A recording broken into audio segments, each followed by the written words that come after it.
All right, guys, so we got to talk about BLM once again. And this time, we're not talking about the corrupt national organization that has basically stolen people's money and used it to buy mansions for their woke lesbian founders to drink expensive wine and enjoy fancy snacks and create art in. No, we're not talking about that. We're actually talking about the grassroots movements and protests that always pop up anytime a black person's life is lost at the hands of a white police officer, because there has been some of these protests popping up once again in this country, as we've had a couple of events that have prompted these protests. Now, the event that all of you guys should be aware of is the Patrick Lyoya event, in which he was shot and killed by a police officer after resisting arrest. Okay, after he was pulled over during a traffic stop for having a license plate that didn't match the vehicle. He ended up basically getting in an altercation with the officer, trying to fight the officer, trying to run away. The officer chasing him down. The dude tries to take the officer's taser, and the officer basically shoots and kills the guy. Okay, now in my opinion, it looks bad. The footage looks terrible, actually. But once you watch the whole thing, you understand the whole context of the situation. I thought it was justified.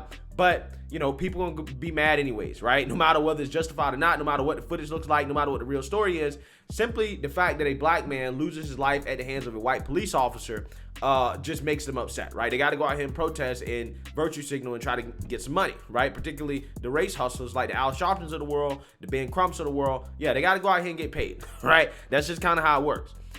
So with that being said, that's not actually the event that we're going to be talking about here today. We're actually going to be talking about an event today that involves a black police officer that got into an altercation with BLM protesters in Wilkinsburg, Pennsylvania, outside of Pittsburgh, right? It's like a neighborhood outside of Pittsburgh.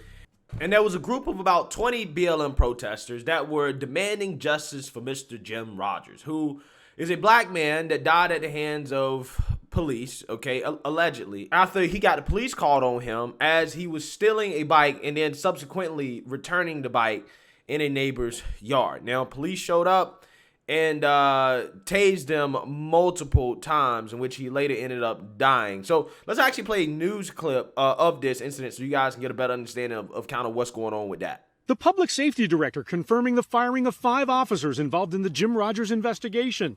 He declined to identify the officers, but multiple sources tell Target 11 among those fired, Keith Edmonds, who tased Rogers 10 times, and Pat DeCero and Greg Boss, who drove Rogers to the hospital. 3 officers were reinstated but must undergo retraining. The mayor today at the news conference offering his condolences to the Rogers family. Mr. Rogers deserved to live a life of joy. He deserved to live a long life. And he didn't deserve to lose his life at the hands of police officers. What his life could have been will stay with me as long as I am the mayor. The mayor did say he didn't deserve to lose his life at the hands of police officers. Any response to that?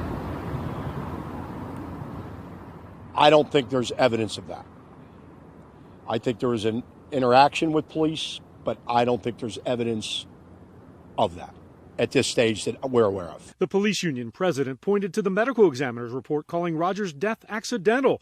He says the union will appeal all 5 firings to arbitration. The Rogers family, meanwhile, issuing this statement on the firings, quote, "The family is pleased with what they consider to be a substantial first step in the direction of justice and accountability." It goes on to say, "We look forward to substantial changes in the City of Pittsburgh Police Department to ensure that this never happens again." Rick Earl, Channel 11 News. All right, guys. So yeah, as you can see there, that situation right there is unfortunate. Okay, he had an interaction with a police officer after he was allegedly trying to steal a bike and then return it, and he got tased by a police officer multiple times. He was arrested for it. Multiple police officers were involved in the incident. He's placed in the back of the vehicle where he was seeking medical help, and he was asking for medical help. The police officers eventually took him to the hospital where he suffered some type of medical emergency or whatever, and he ended up dying. Okay, and again, the BLM protesters, they don't like that, right? They're very upset with that, even though there have been officers that have been fired that have been associated with this, okay, after the investigation into it, okay? But that's not enough.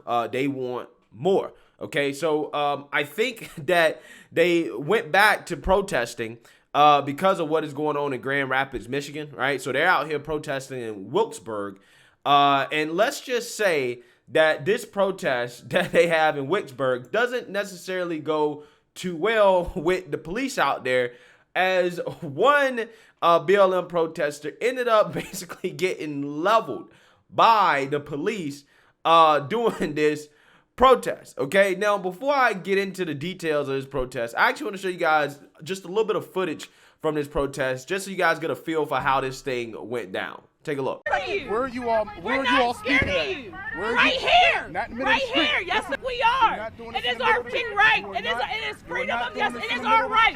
It is our right. It is our right. It is our right. Our freedom of speech. We can march and we can say what the we want. Don't talk and point at me.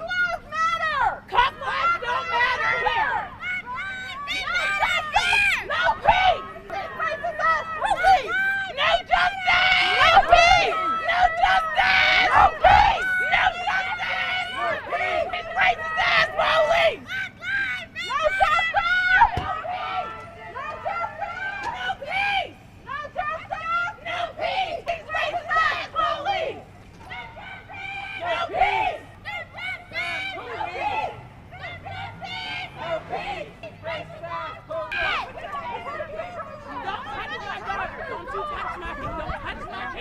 Don't touch my Get out of my kid's face, bro. Get out of my kid's face, bro. Get out of my kid's face, bro. Yeah, so we're gonna skip the part where it actually gets violent. But as you can see there, right? Those protesters weren't trying to go anywhere, even though the officer told them, hey, you guys can't be protesting in the middle of this intersection, okay? And we're going to get into more details as to why the officer said that. But as you notice, they were accusing the black police officer of being racist, right? And I love when woke revolutionaries do that, because they're admitting, they're saying, well, it's not only white people that can be racist, right? Apparently, if you're a black cop, you're racist as well, too, right? All police are racist, and black lives don't matter. If you are a police officer, right? Cops' lives don't matter, right? I just want them to be clear about this stuff. Black lives actually don't matter if you're a police officer. I mean, we all know that black lives don't matter if you are a law-abiding citizen, okay? But again, they made it clear that if you're a police officer, then your life doesn't matter. And it doesn't matter if you're black, you're also racist as well, too, right? So that being said, again, this protest got out of hand to the point where the police ended up, you know, doing some things that a lot of these people didn't like, and people end up getting arrested. So let's actually read about this.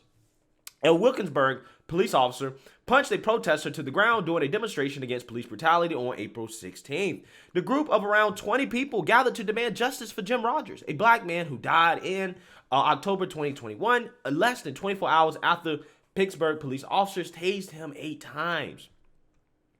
Eve Pfeiffer of Justice for Jim Rogers said in an announcement prior to the demonstration that the goal of the march was twofold. Quote, on one hand, we intend to march to honor Jim's life and who he was as a person, said Pfeiffer in a statement. On the other, we march to demand that the city and county officials act immediately in charging and firing all of the officers and EMS officials who were culpable in this horrible act of brutality and injustice. So keep in mind, after the investigation, you know, the city had already fired a few police officers that were involved in this stuff, okay? But again, enough is never enough for these people.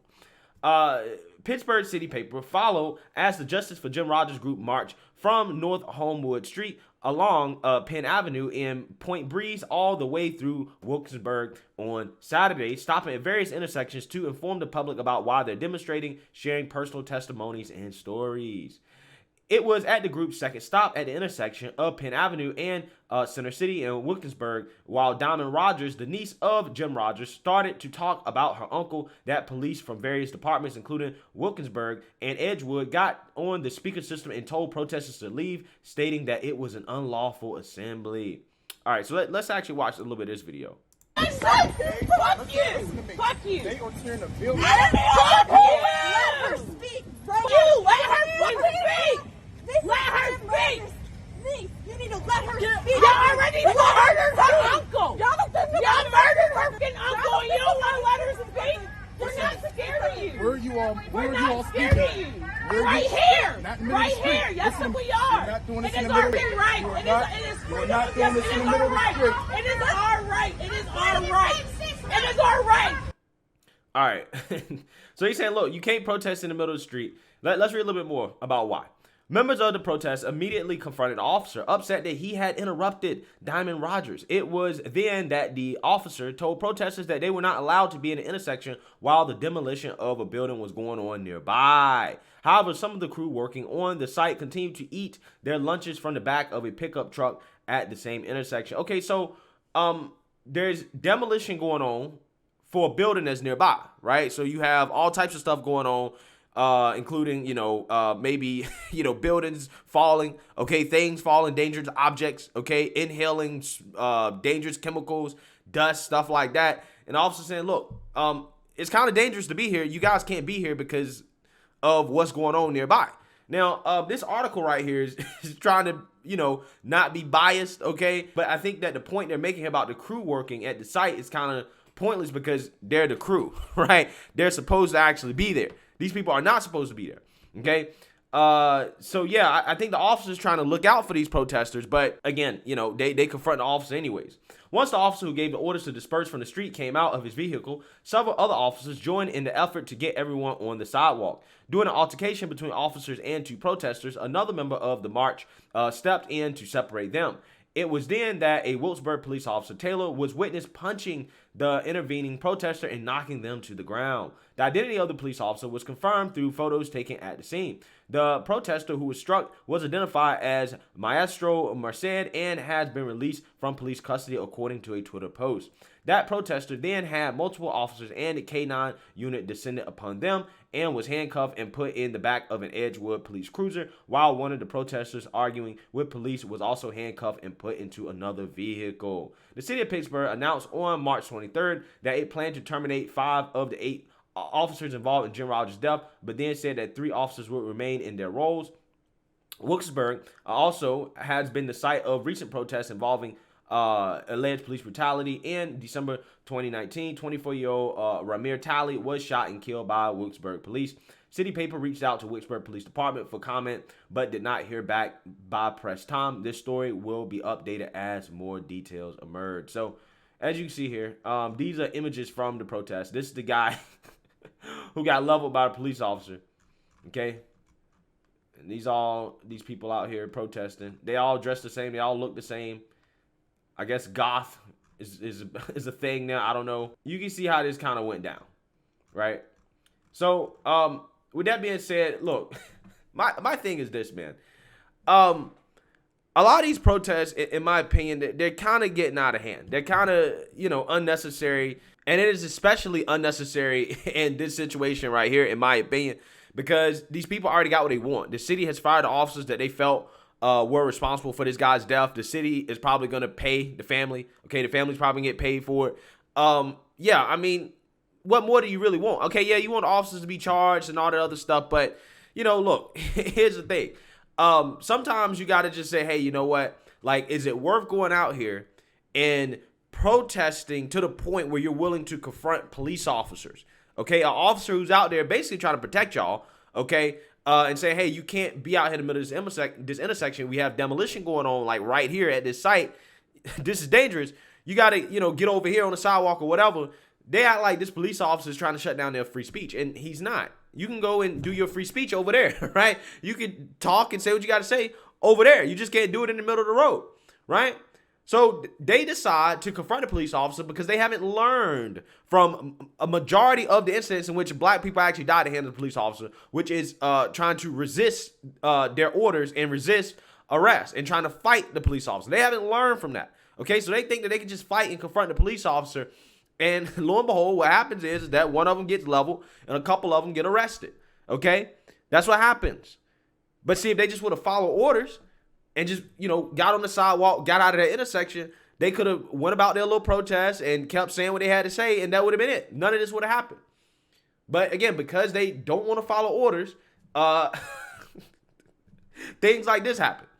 Again, these people, they never learn, man. They never learn because they're caught up in this world, this imaginary world that they have where they think that there are no consequences for your actions, right? That you can just, resist arrest and, confront police officers and do this and do that and think there's not going to be any consequences when there are consequences to that, okay? If you follow orders, if you comply, then you'll be fine 99.99% of the time. So, Let me know what you guys think.